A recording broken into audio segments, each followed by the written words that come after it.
We're here in South Africa in the township of Imizamo Yethu. Imizamo Yethu is home to 60,000 people, 10,000 of which are kids. We are working on 4 main project sites in the township. We've been doing a lot of work for a pre-K school here, and then there's a high school that we've been working with as well. We've been laying some brick paths for the school in between classrooms and out of the schoolyard. We've been leveling the dirt and adding the setting sand underneath it.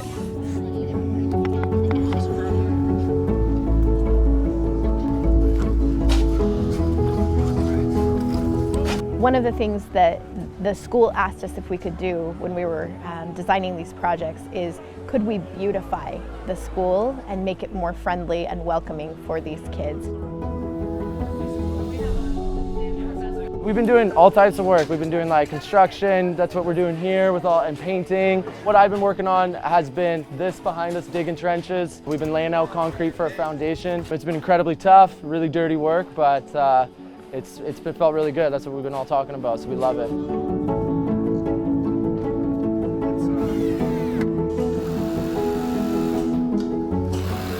The Home of Hope is a place that is desperately needed for women in this community. Women, if they're faced with domestic violence, rape, or other situations, they don't have a place to go currently. This will become that place. The steps of building the house, obviously the last 2 days I've been working mostly on the foundation and the flooring of it. And basically what we did, we grabbed these wooden poles, measured them out, cut them, we put the flooring on. It seems pretty easy at first, but there's actually so many little technical things with measuring it out and cutting it out to be precise. It's been a lot more of how are we gonna put this piece of wood here, how are we gonna cut it so it makes it fit perfectly, and kind of putting all the pieces together.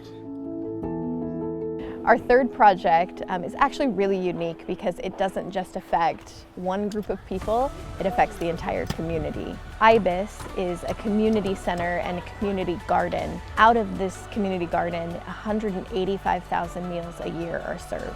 We're enabling them to increase that capacity of meals served to the people of this community. What we've mostly been working on is right here we have a crop circle that we dug up all the ground, all the grass first to start a big garden right here. Gordon, who runs the youth center here, he kind of had a vision of, he wanted kind of a spiral staircase almost to the top where a lot of them will go up and meditate and pray. So he wanted to kind of carve a path where they could plant vegetables around the whole top, but also a little walking path where they can go up there and meditate.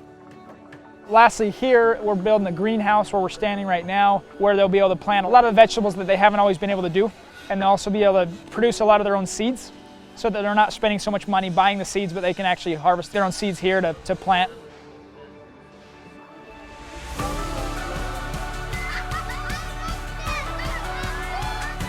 I talk a lot about appreciation and giving back, and for someone to really be able to come across the ocean and be out here in South Africa to see the poverty and to be able to give back, there's no better feeling than to look at these children's faces and say, hey, we're here to help and give you guys a little bit of hope and provide.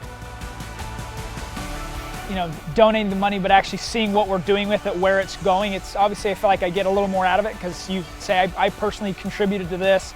We're in our bubble at home, you know, with all the flights and layovers. It's so worth it when you get here and you're in a completely different part of the world, and it really just opens your eyes and opens your perspective. The things that we're doing now have such a big impact. We think it's just a school for kids or something like that, but really it helps them so much with their careers and what they want to achieve.